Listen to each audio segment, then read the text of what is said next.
Ok. Bueno, voy a compartir la pantalla para que veamos una presentación que hice en Prezi. Ustedes ya saben que yo amo a Prezi,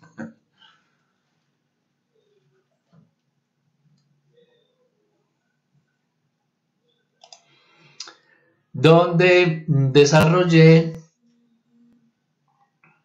algo que ustedes de pronto ya conocen en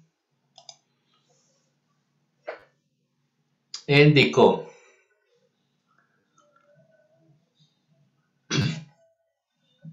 Y es un mapita conceptual que es este que ustedes encuentran en el recurso 2 de la tercera unidad. Recurso 2 de la unidad 3 sobre la descomposición de la personalidad psíquica. Entonces, de pronto verlo aquí es muy caótico. Eh, Habría que empezar a seguir las flechitas hacia donde se dirigen y de pronto uno se puede perder por aquí en medio de la maraña. El contenido de la conferencia 31 es bastante nutrido, entonces por eso este mapita queda así bastante un poco caótico, digámoslo así. Entonces, por eso preparé esta presentación eh, que nos permite seguir las flechitas que están al lado de allá, pero aquí con un orden, con una secuencialidad que nos facilita las cosas. Entonces, empecemos. Corramos esto por aquí. Pongamos esto en pantalla completa.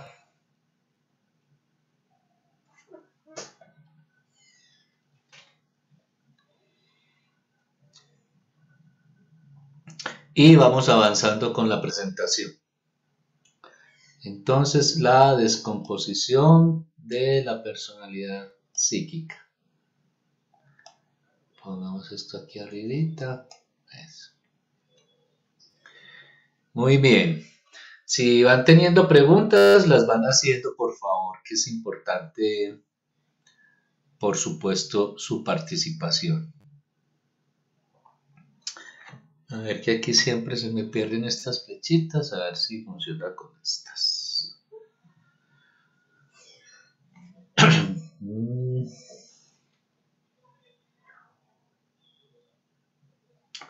A ver, a ver.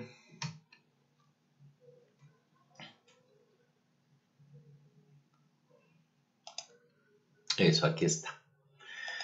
Muy bien. Entonces, la descomposición de la personalidad psíquica eh, es un texto en el que Freud aborda la segunda tópica freudiana. Entonces, por eso este subtítulo. Eh, Esta es la bibliografía, el texto que ustedes han trabajado, han leído durante durante esta tercera unidad de nuestro curso. Bueno, el yo se rige por el principio de realidad.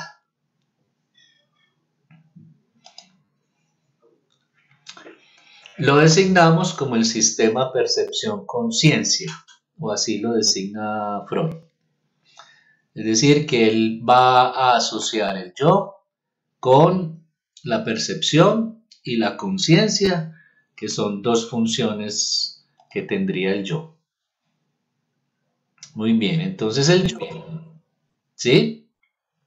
Estamos hablando de Freud. Lo que pasa es que yo no he podido entender mucho la percepción que, bueno, la descripción que hace Lacan. Entonces, de repente en otra oportunidad hablaríamos de él, porque es que Lacan interpreta al yo de otra forma. Dice que Eh, solo puede, o sea, solo puede verme cuando veo al otro. O sea, es diferente la descripción de Lacan con respecto al yo. bueno, di Lacan, que Bueno, Lacan no existe. Lacan. Lacan, bueno, sí es verdad.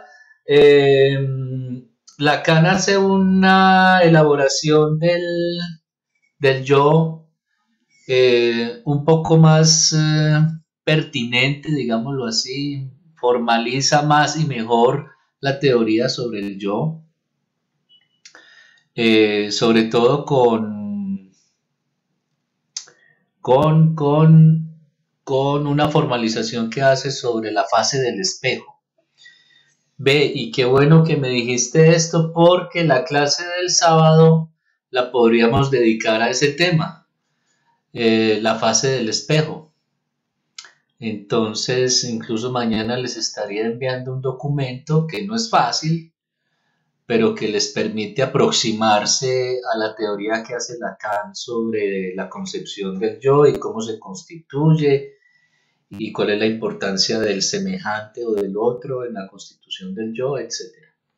¿Les parece bien? Sí, profe, muchas gracias. Ok, Sí, muy bien. Profe, muy bien. profe, Sí, dime. profe, teniendo en cuenta el concepto que tiene Lacan sobre el yo, entonces, Diga Lacan. Lacan, Eso, Lacan, eso. teniendo en cuenta el concepto que tiene Lacan sobre el yo y el concepto de yo que tiene Freud, ¿cuál de los dos conceptos se aferraría más uno? ¿O se aferraría más uno con el que tiene Freud, que es el principal fundador? Eh, la teoría que hace Freud aquí sobre el yo, mira, por ejemplo, aquí ya tenemos las funciones que le da Freud al yo, eh, siguen siendo válidas, es decir, la teoría freudiana sobre el yo sigue siendo válida. La de Lacan es mucho más formal, digamos que Lacan se dedica a pensar el origen de la constitución del yo. En cambio aquí Freud parte de la idea de que el yo ya existe, ya lo tenemos constituido, aunque él dice también que el yo se forma a partir del encuentro del ello con la realidad exterior, como si se tratara de una callosidad, y así la llama Freud. El yo es como un callito que le va saliendo a uno, como los callos que salen en la mano, aquí está la mano, cuando usted empieza a trabajar con una herramienta, entonces se forma una callosidad. Igual dice Freud sobre cómo se forma el yo. En el comienzo tenemos el ello con toda la herencia pulsional y en el encuentro con el mundo exterior se va formando esa callosidad que Freud va a denominar el yo y que va a terminar mediando entre el ello, las demandas del ello, que son demandas pulsionales, y las demandas del mundo exterior, que bueno, todos, todos experimentamos esas demandas desde el momento mismo de la vida, desde nuestra primera infancia, cuando por ejemplo la mamá empieza a solicitarle al niño que controle sus esfínteres, por ejemplo. Incluso Freud dice que el encuentro con el control de esfínteres, es decir, con las demandas por parte de la mamá para que el niño no se haga popó a la hora que quiera y donde quiera, sino que establezca un horario y que haya además un lugar donde ir a evacuar las heces. Dice Freud que ese es el primer encuentro con la realidad del niño y que además le disgusta, porque a nadie le gusta que le digan qué hacer y dónde hacerlo. Entonces, ese es como el primer momento en el que el niño se va a encontrar con las demandas del mundo exterior. Y de ahí en más, pues todas las demandas que se nos vienen encima. De pronto en la niñez no tanto, pero ya cuando uno empieza a ser adulto se da cuenta de las demandas del mundo exterior que son a veces tan imperativas, exigentes y que nos mortifican tanto la vida, como por ejemplo el pago de una deuda, el recoger la plata para pagar la universidad, etcétera, etcétera. Bueno, bien, entonces aquí tenemos, y entonces para terminar de responderte, la teoría que hace Lacan sobre el yo no sustituye ni es opuesta a la teoría freudiana. Simplemente uno podría decir que se complementan, sí, y que la una es una continuación de la otra. Lo importante sí es saber distinguir cuándo es Freud el que está hablando del yo y cuándo es Lacan el que está hablando del yo, pero para nada la una sustituye a la otra. Bueno, te respondí. Gracias. Ok. Bien, las funciones del yo, dice Freud, el examen de la realidad. Aunque este concepto de realidad, incluso Freud lo problematiza. Freud tiene un texto que se llama la percepción de la realidad en la neurosis y la psicosis. Y él dice que tanto, pues casi siempre uno supone que el sujeto psicótico trastorna, modifica, cambia la realidad. Y lo que Freud dice en ese texto es que nosotros los neuróticos también cambiamos la realidad y de muchas maneras, la modificamos, la adaptamos a nuestros deseos, por ejemplo. Como cuando una madre le dice a su hija, ese hombre no te conviene, porque la madre ya ha visto en él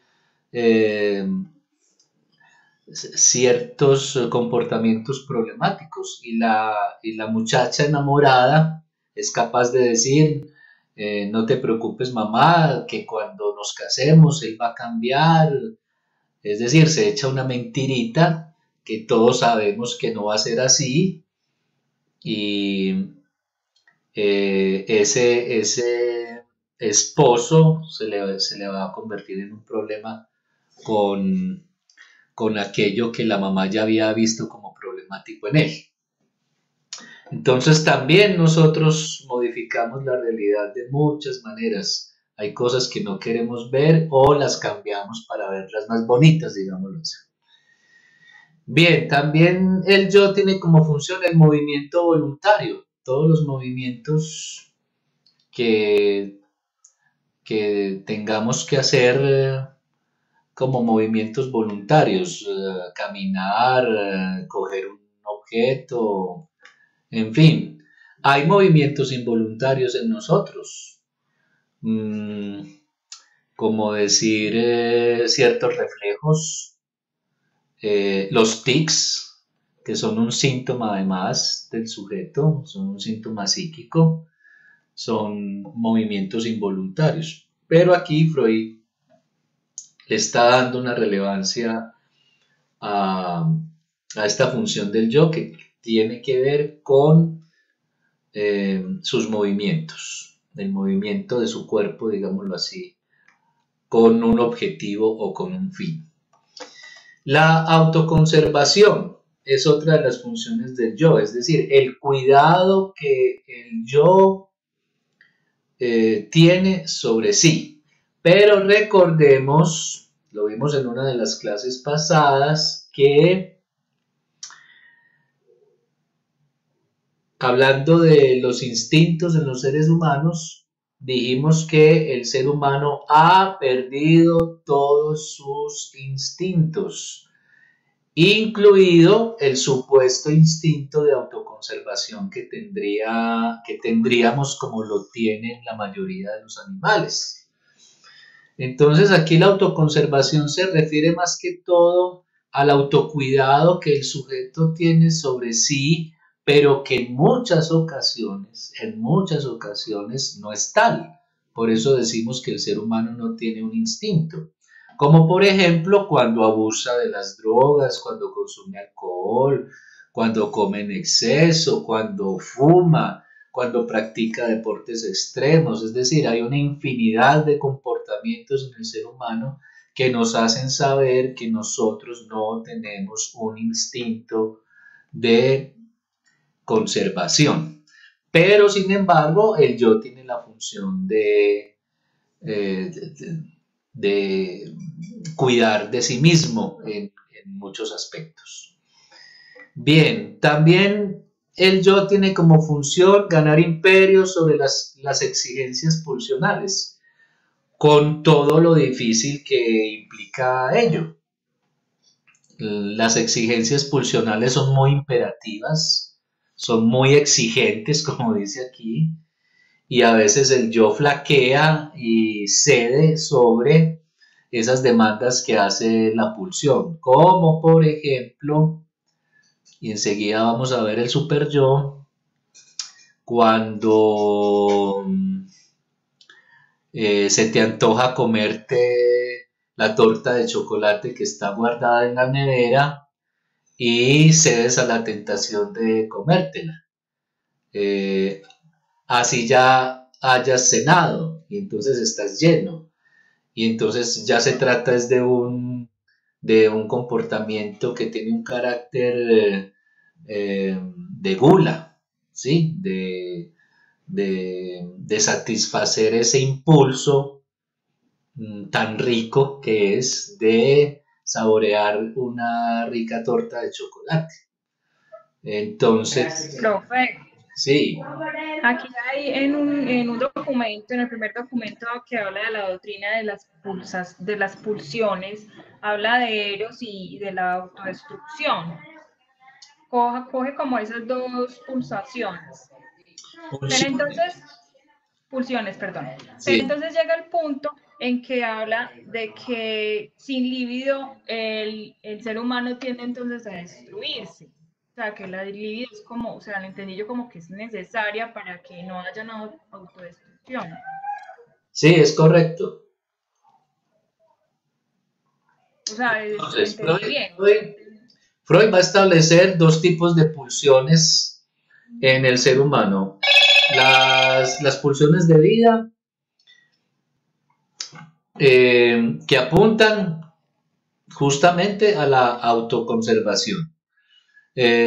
Las pulsiones de vida son las que apuntan a la reunión, a la construcción, a la unión, a establecer vínculos, establecer lazos con nosotros, es decir, al amor.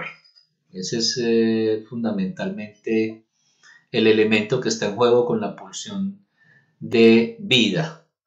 Y la libido se va a manifestar justamente allí porque la libido tiene que ver con la energía psíquica que se pone en juego cuando uno...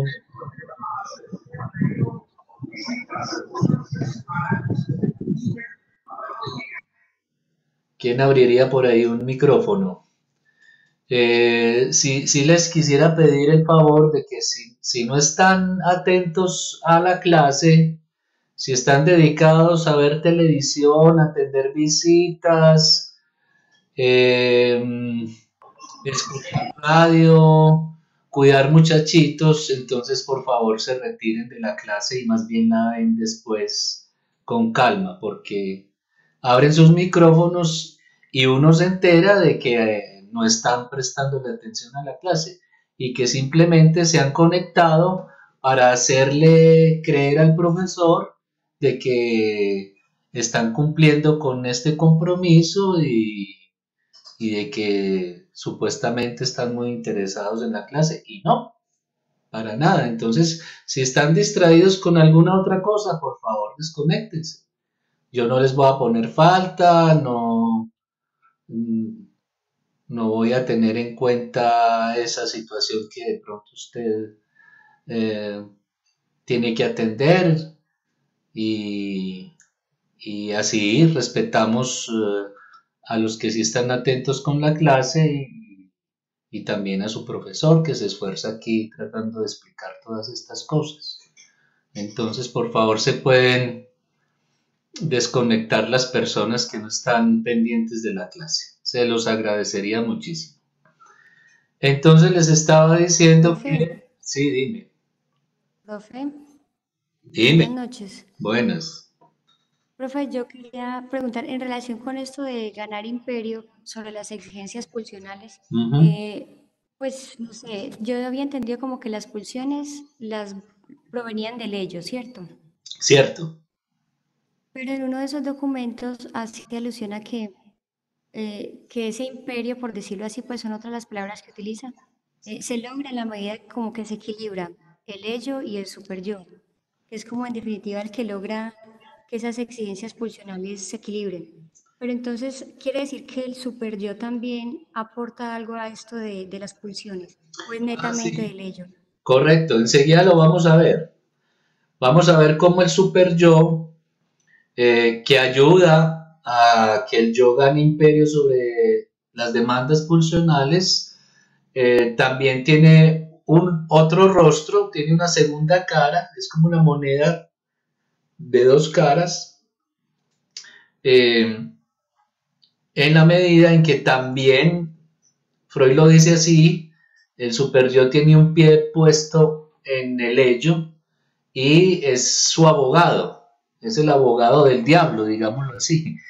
Entonces, eso es lo más problemático que tiene el superyo, que por un lado busca ponerle límites a las demandas pulsionales, pero por otro empuja al sujeto a tratar de satisfacer esas demandas pulsionales. Entonces, con el ejemplo que les decía ahora, el de la torta en la nevera de chocolate, el super yo se va a parecer como la voz de la conciencia, pero con dos rostros. Una va a ser el angelito que le va a decir al sujeto, no te comas la torta, ya cenaste, eso es gula, uno de los pecados capitales, te vas a engordar, vas a dormir mal, etcétera. Pero inmediatamente se aparece el diablito, que es la otra cara del super yo, a decirle al sujeto, no te detengas, no seas bobito, hay que aprovechar la vida, esa torta está muy rica, mañana empiezas dieta, etcétera, etcétera. Entonces el sujeto queda dividido, queda escindido en una paradoja ética sin saber si se come la torta o no se la come. Con la siguiente consecuencia, bueno, ya estamos hablando prácticamente del super yo, y es que esa vocecita de la conciencia te va a mortificar igual si te comes la torta o si no te la comes. Si te la comes, entonces viene el sentimiento de culpa reclamándote por haberte comido la torta. Y si no te la comes, viene también esa vocecita diabólica a decirte que eres un pendejo, que eres un bobo, que no aprovechas la vida, que cómo es posible que no te hayas comido la torta de chocolate, que después va a llegar el hermanito y se la va a comer y a ti no te va a tocar nada. Enseguida lo miramos nuevamente cuando abordemos el super yo. Entonces sí, el super yo pone límites, pero también empuja con relación a las exigencias pulsionales. Muy bien. La otra función del yo, el trabajo del pensamiento, claro. Se supone que el yo es el que razona, el que piensa, el que calcula, en fin. El yo es consciente de la representación del tiempo, que sabemos que el tiempo es un, ¿cómo se dice? una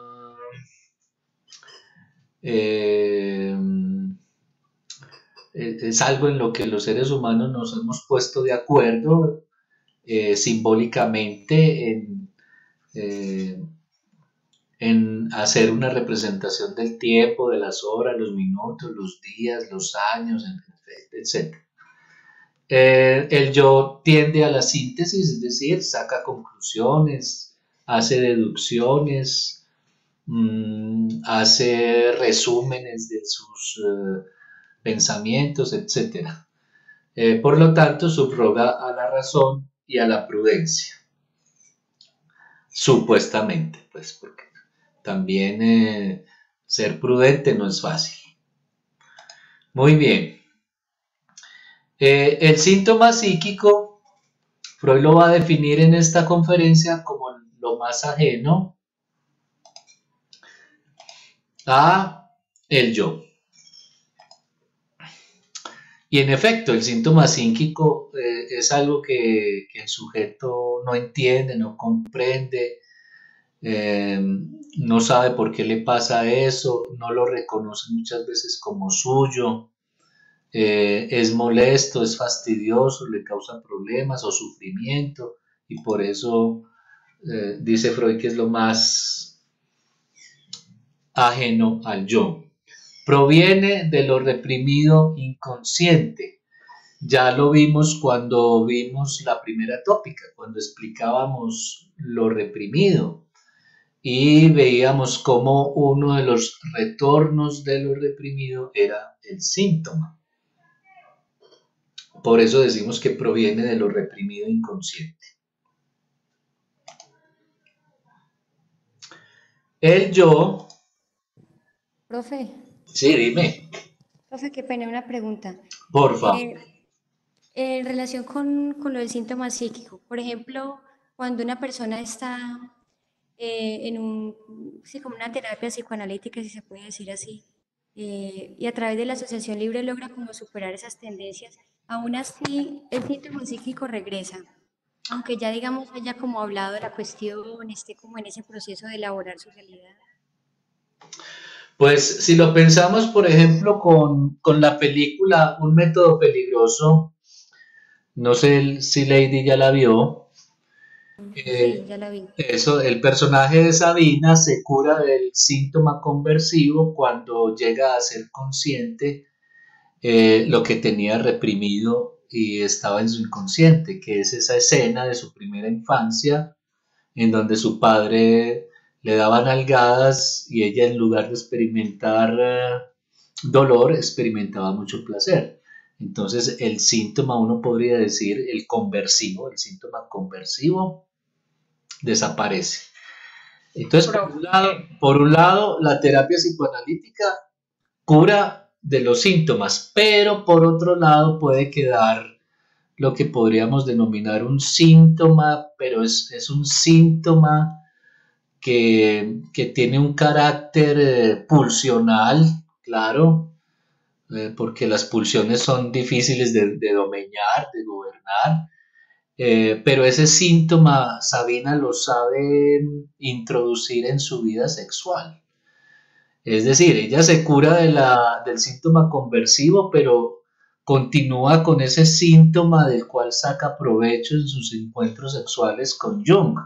Y es que le gusta que le den nalgadas. Entonces casi que uno podría decir que esas nalgadas de las que tanto gusta Sabina son también un síntoma, pero es un síntoma distinto al otro que fue interpretado, que fue descifrado, y más bien este otro síntoma, el de las nalgadas, ya tiene otro carácter, un carácter como más real, más pulsional, pero que el sujeto logra, digámoslo de esta manera, introducirlo en su vida y particularmente en su vida sexual. Entonces esto pasa mucho con los síntomas, que nos curamos de unos, aquellos que son descifrables, aquellos que son interpretables, pero queda un resto. y ese resto que también es sintomático, pues tenemos que aprender a vivir con él y a hacer algo con ello, digámoslo así. Lady, te quedó un poquito Profe, claro? Sí, profe, sí me queda claro. Ah, Muchas bueno. gracias. Bien, Profe, entonces, sí, dime. o sea que según entiendo, la persona logra entender de dónde viene pues como su problema, pero tiene que aprender a convivir. En el caso de la película, pues, o sea, bien usted lo decía, ella supo sacarle provecho. Ajá, sí. Pienso que no era pues algo como tan duro, ¿cierto? El de las nalgadas, pero puede que hayan eh, algunas otras características de pronto agresivas, por ejemplo, a alguien que le guste matar, voy a decir cualquier cosa, ¿cierto? Ajá. Entonces esa persona tendría que vivir reprimida o ahí cómo sería. Eh, por eso, es que imagina a alguien que le guste matar. ¿Qué hacemos con alguien que le guste matar? ¿Lo vamos a dejar matar? No, así le guste mucho, hay que detener ese impulso, que los hay sujetos que les gusta matar. Uno encuentra sujetos así, por ejemplo, cuando hubo todo el proceso de reincorporación de las autodefensas en los centros a donde fueron a parar, teníamos practicantes y los practicantes nos contaban que encontraban sujetos que no veían la hora de salir de esos centros en donde estaban recluidos, digámoslo así, para regresar a la guerra y seguir matando o regresar a hacer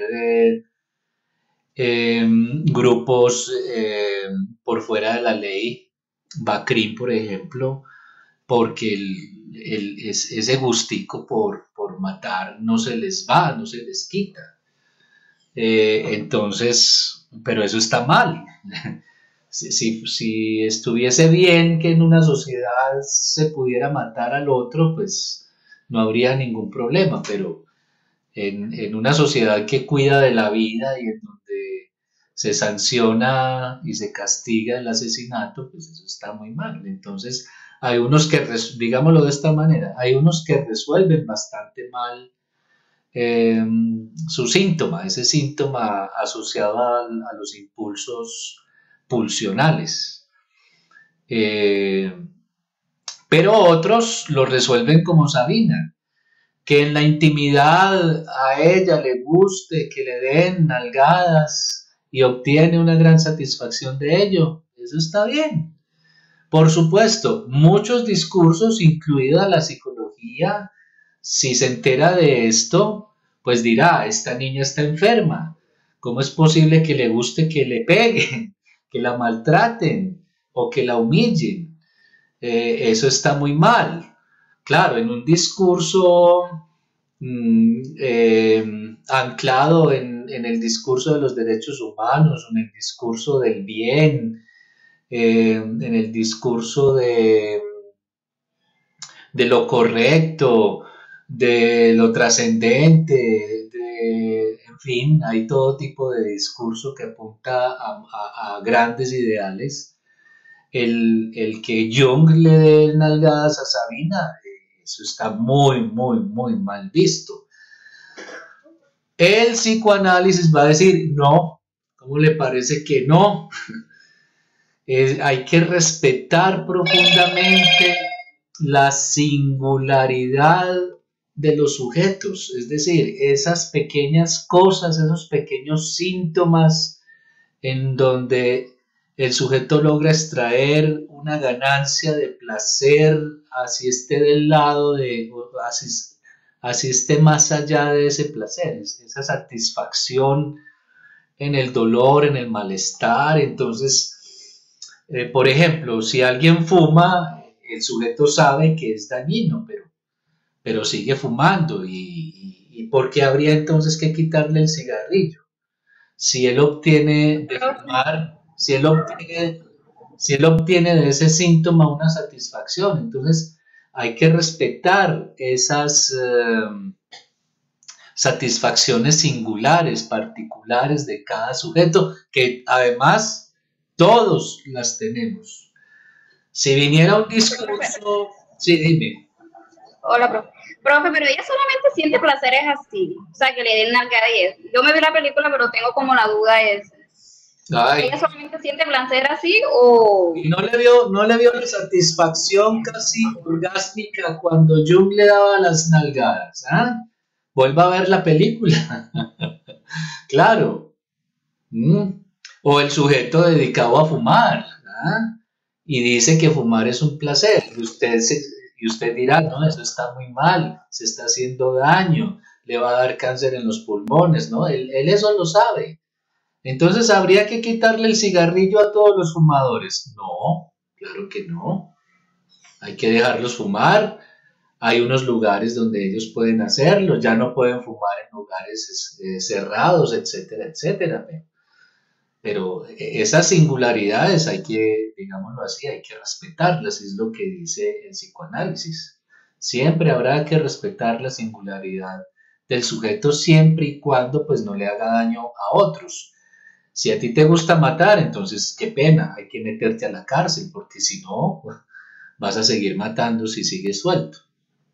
Hablando Profe, sí, dime, Lady. pero en ese segundo caso, por ejemplo, yo recuerdo que Hernán una vez, no es que pesar, pues no lo veo aquí conectado, pero recuerdo que una vez nos hacía un aporte muy interesante, que como que en un paciente así con estas tendencias psicóticas, que tenía como muchos deseos de matar concretamente, lograron como hacer que él canalizara o sublimara esas tendencias a través de, por ejemplo, en una carnicería, no, en un matadero. Entonces, el psicoanálisis ve bien esto de sublimar las pulsiones, por ejemplo, ¿cierto? Sí, todos sublimamos, pero la sublimación queda establecida desde la primera infancia. Así, por ejemplo, si tú tienes unas tendencias de carácter sádico, pues puedes terminar siendo cirujano u odontólogo. El odontólogo tiene necesariamente unos impulsos de carácter sádico. Todos lo sabemos, todos los que hemos estado en odontología sabemos lo mortificante que es que le metan a uno una fresa en la boca y le abran agujeros en los dientes. Solo alguien que está sublimando su sadismo es capaz de hacer eso. Pero a un asesino no se le puede proponer que se dedique en un matadero a matar cerdos o vacas. No sé si eventualmente pudiera suceder que alguien acepte sublimar sus impulsos asesinos de esa manera, pero cuando hay alguien que ya ha matado gente y tiene ese gustico por hacerlo, difícilmente se va a ir a un matadero a matar cerdos y vacas, eh, porque el gustico que él tiene es... lo voy a decir de esta manera, apoderarse de la vida de sus semejantes. Entonces, por eso es tan difícil cambiar esos impulsos cuando ya se es adulto. No, no, no, ya los mecanismos de sublimación ya han operado en el sujeto desde niño. Entonces, difícilmente se pueden hacer correctivos o modificaciones en el ser adulto. Y yo creo que también todos lo sabemos, las dificultades que nosotros encontramos también en nuestros impulsos, de muchas maneras. La mamá que no deja de pegarle al niño o se ofusca con sus hijos a cada rato. El marido que no deja de humillar y maltratar a su mujer y se la pasa preguntándose, ¿yo por qué hago esto? Si yo la amo, si yo la quiero y no logra controlarlo. O el sujeto que no para de comer y ya le han advertido, el médico ya le ha advertido que se va a enfermar o que está en riesgo de sufrir un infarto, pero no logra controlar la comida. Y así todos tenemos ese aspecto demoníaco, precisamente tiene que ver con ese rostro del super yo que tiene un carácter demoníaco y que constituye nuestra singularidad además. Entonces, por eso el psicoanálisis dice, en lugar de crear una sociedad, eh, imagínense una sociedad light, en donde esté prohibido comer en exceso o comer ciertos alimentos, seguramente aumentarían los suicidios o habría una gran revolución para que eh, muchos sujetos puedan comer lo que les dé la gana y no solamente lechugas y zanahorias, que es como el ideal que tienen otros muchos sujetos con relación a la comida, ¿no? Entonces, hay que respetar siempre la singularidad. Profe, Sí, una dudita respecto al ejemplo que usted colocó del que la persona mata animales, cerdos, vacas, entonces le queda ese gustico de matarse, ¿me entiende? Entonces, como le queda ese gusto, puede llegar a tener ese impulso de matar a una persona. Ahí pues también puede entrar como algo neurótico, un estado neurótico. eh, estado neurótico, no, no, no. La otra vez ya no hablamos de las estructuras clínicas. Lo pregunto. ¿Mm? ¿Estructura qué, profe? ¿Me puede repetir? No lo escuché. Que ya habíamos hablado de las estructuras clínicas. ¿La otra vez en clase o no? No, profe, hablamos sobre significado, antesignificado. Ah, bueno, entonces recuérdenmelo también el sábado y aclaramos ese asunto, porque, bueno, le respondo al compañero. Mm,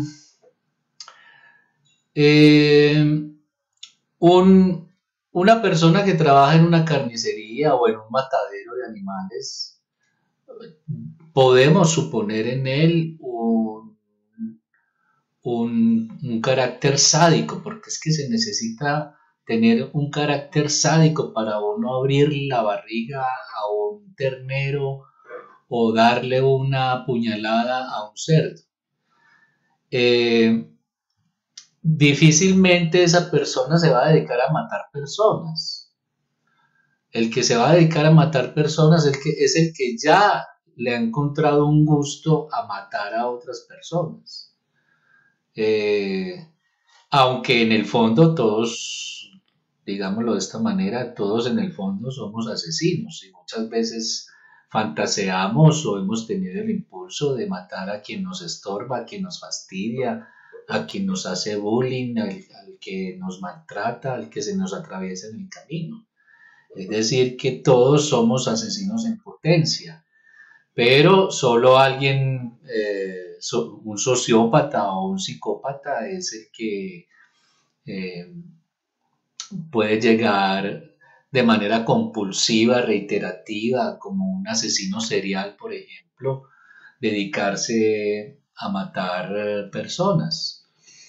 No creo que un asesino serial quiera cambiar ese gustico por matar cerdos o sacrificar vacas, porque su gustico apunta a una cosa y no a otra.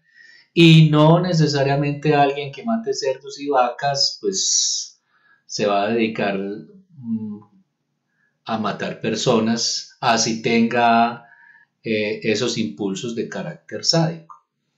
Entonces, creo que con eso respondo un poco lo que preguntó el compañero. Muy bien, entonces continúo con la presentación o si no, no vamos a avanzar. Pero por supuesto, escucho sus preguntas e inquietudes. Dice Freud, el yo puede tomarse como objeto, como sucede, por ejemplo, en el delirio de ser observado de las psicosis paranoicas. Entonces, aquí es donde Freud dice que existe, al Al ser tomado el yo como objeto, esa instancia que lo toma como objeto es una instancia dedicada a observar, vigilar, amenazar, es decir, juzgar y castigar al yo. Y se denomina conciencia de culpa. La conciencia de culpa es lo que Freud designó como superyo. Y aquí tenemos las dos caras del superyo. El superyo tiene una cara que le pide al sujeto que renuncie a la satisfacción de sus impulsos pulsionales, pero hay otra cara, que es la demoníaca, que le está demandando al yo, al sujeto, que por favor satisfaga esos impulsos pulsionales. Entonces el superyo tiene estas dos caras. Por eso Freud va a decir que el superyo tiene un pie puesto en el ello. Véalo, aquí está representado con las demandas pulsionales. Y la conciencia moral o la conciencia de culpa está más de este lado, diciéndole al sujeto: eso está mal, eso no se hace, no debiste haber dicho eso, bueno, en fin, todo lo que llamamos la voz de la conciencia. Pero una voz que también a veces se convierte en esta voz que le dice al sujeto: hágalo, no sea bobito, cómase la torta de chocolate, etc. Bueno. Entonces, el superyo es producto de una identificación con la instancia parental,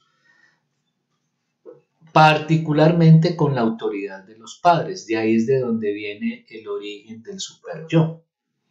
Por eso Freud también va a decir que el superyo es el heredero del complejo de Edipo. El superyo es el heredero del complejo de Edipo, porque el niño, cuando resuelve su complejo de Edipo, termina identificándose con la autoridad de sus padres, sobre todo con la conciencia moral de los padres. Por eso decimos que los hijos heredan los valores y la moralidad de sus padres, cuando estos la transmiten, por supuesto. Aquí tenemos no me acuerdo del nombre del hermanito de Mafalda. Es Quique, creo, diciéndole al papá que está celoso porque él no lo conoce a su mujer desde chiquito, en cambio él sí. Entonces esto representa claramente los afectos que se ponen en juego en la primera infancia, que llamamos complejo de Edipo. Muy bien. El ello.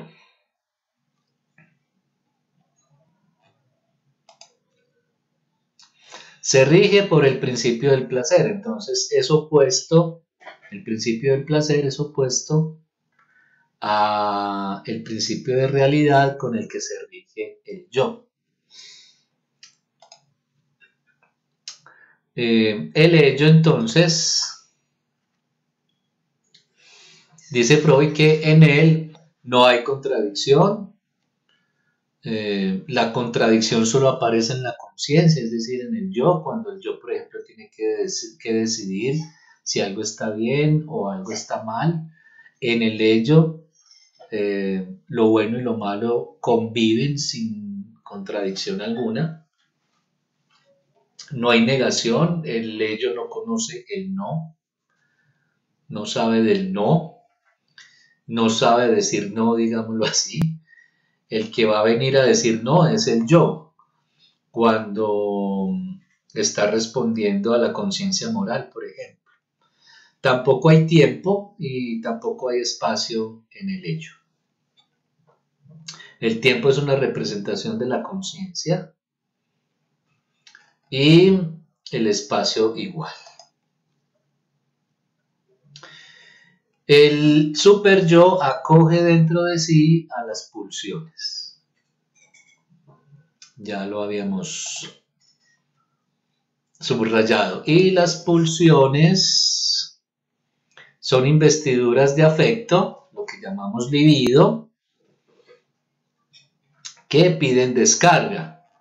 Por eso el super yo trabaja con el principio del placer. Incluso Freud dice que el aparato psíquico todo está siempre trabajando para descargar todas las tensiones que se producen en él. Todo tipo de tensión, el aparato psíquico busca aliviarla. Y a eso es a lo que Freud llamó principio del placer, al alivio de todas las tensiones que se puedan producir. Esa descarga produce desplazamientos y condensaciones, que son los dos principios del inconsciente descubiertos por Freud y que Lacan va a relacionar con las figuras que se ponen en juego en el lenguaje.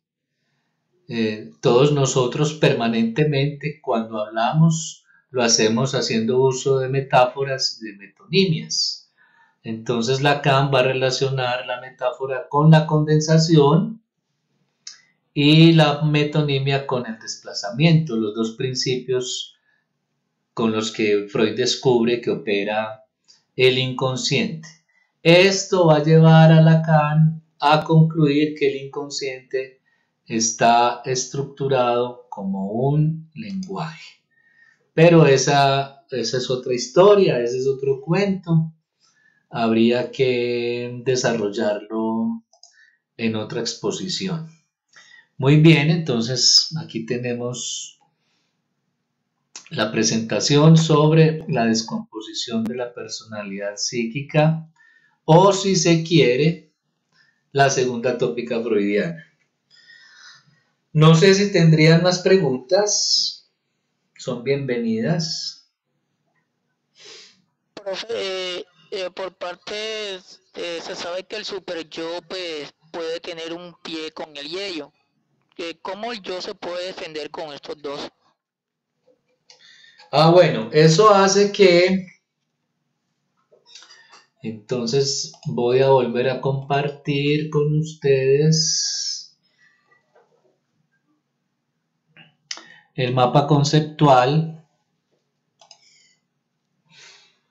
que ustedes encuentran en la tercera unidad de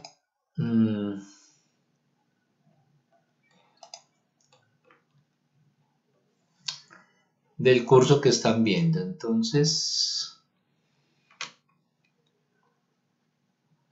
eso, ya estamos compartiendo la pantalla. Vamos a salir de aquí.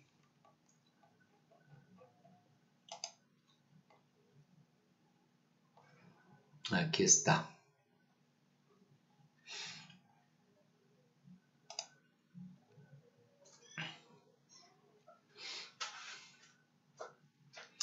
Entonces, aquí tenemos este mapita y con respecto a la pregunta, vamos a ver si está aquí expuesto.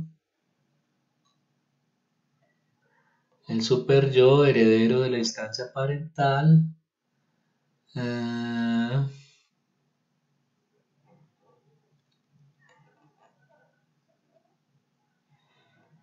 Bueno, pensé que lo tendría por aquí, pero sí.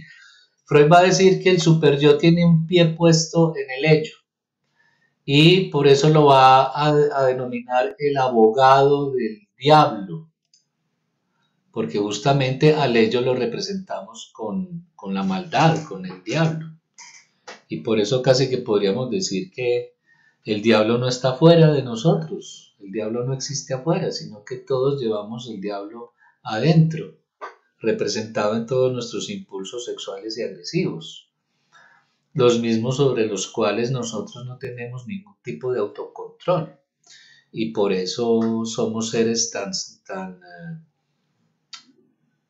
demandantes a nivel sexual y tan agresivos en el momento en que se nos desata la agresividad.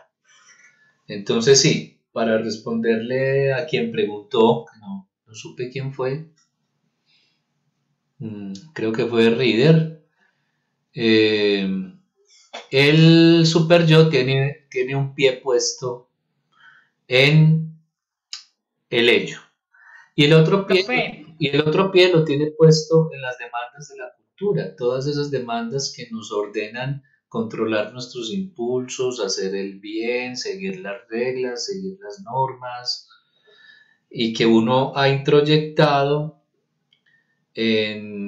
con la identificación a la instancia parental, es decir, casi que uno constituye su super yo en base al super yo de sus padres. ¿Quién pregunta? Sí. Es que el super yo es muy interesante porque es que el super yo está enfocado como en las creencias que uno obtiene de los padres, por decir algo, entre otras cosas. Pero esos padres también tienen un ello y un super ello. Entonces ellos también te van a impulsar más a seguir un ello. Sí, ellos y todos nosotros tenemos de los dos impulsos, tanto los que nos ordenan, lo voy a decir de esta manera, los que nos ordenan manejarnos bien, como los otros impulsos que nos empujan a manejarnos mal. Y todos estamos divididos, estamos escindidos en esas dos caras del super yo, la del angelito y la del diablito. Así pues, por ejemplo, nuestros padres pueden ser muy moralistas, rigurosos con los valores, y sin embargo un padre que reza el rosario todos los días puede llegar borracho el fin de semana a acabar con la casa, y así todos se levantan el domingo a misa y a seguir rezando. Entonces todos tenemos esa división, esa escisión. Profe, Dime, Lady. a mí no me queda todavía muy claro los conceptos de desplazamiento y condensación. Son dos principios que... A mí tampoco. Son los dos principios con los que trabaja el inconsciente. Y eso lo podemos observar mucho más claramente, por ejemplo, con los sueños. Incluso en el texto, en uno de los textos que estamos trabajando, que se llama... se me olvidó. El que está en la es el primer texto que trabajamos en esta tercera unidad. ¿Alguien lo recuerda? Profe, el esquema del psicoanálisis. Eso, en el esquema del psicoanálisis, que estamos trabajando el primer capítulo del esquema. En ese primer capítulo, la última parte, Freud retoma el tema de los sueños y allí se puede observar claramente en qué consiste la condensación y el desplazamiento. La condensación tiene que ver, por ejemplo, en el sueño, tiene que ver con que uno reúne en un solo elemento diferentes otros elementos. Por ejemplo, yo puedo soñar con una persona que tiene rasgos de mi abuelo, de mi papá y de un tío. Entonces ahí vemos claramente cómo el inconsciente recurre a la condensación y reúne en un solo elemento lo que corresponde a otros más. Entonces yo hago una condensación en el sueño cuando sueño con alguien que reúne en una figura rasgos de mi padre, de mi abuelo o de un tío. Entonces eso es una condensación. y el inconsciente permanentemente está trabajando con ese principio de su funcionamiento, que es la condensación. El otro es el desplazamiento, que no es otra cosa que la sustitución de un elemento por otro elemento. Así pues, por ejemplo, yo puedo soñar con un campo de margaritas y resulta que ese campo de margaritas está sustituyendo a una persona que me gusta mucho y que se llama Margarita. Entonces yo no sueño directamente con la persona que me gusta, que es, por ejemplo, una compañera de trabajo llamada Margarita, sino que sueño que estoy transitando por un campo muy bonito, repleto de flores margaritas. Entonces, y en efecto, el sueño está realizando mi deseo porque a mí me encantaría recorrer a Margarita como recorro un campo de margaritas. Entonces, en ese sentido, he hecho con el mecanismo del desplazamiento una sustitución de un elemento por otro elemento.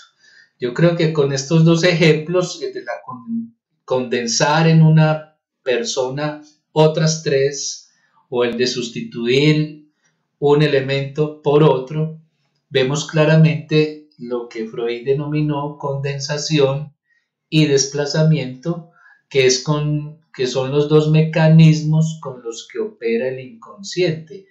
Y esto es muy importante porque lo que Freud descubre es que el inconsciente no es caótico, no es una cosa loca, sino que tiene su propia lógica, que responde a estos dos principios. Cuando tenemos un síntoma, como el síntoma conversivo de Sabina en la película Un método peligroso, el síntoma siempre es la sustitución de alguna otra cosa. Es decir, que en todo síntoma ha operado el mecanismo del desplazamiento.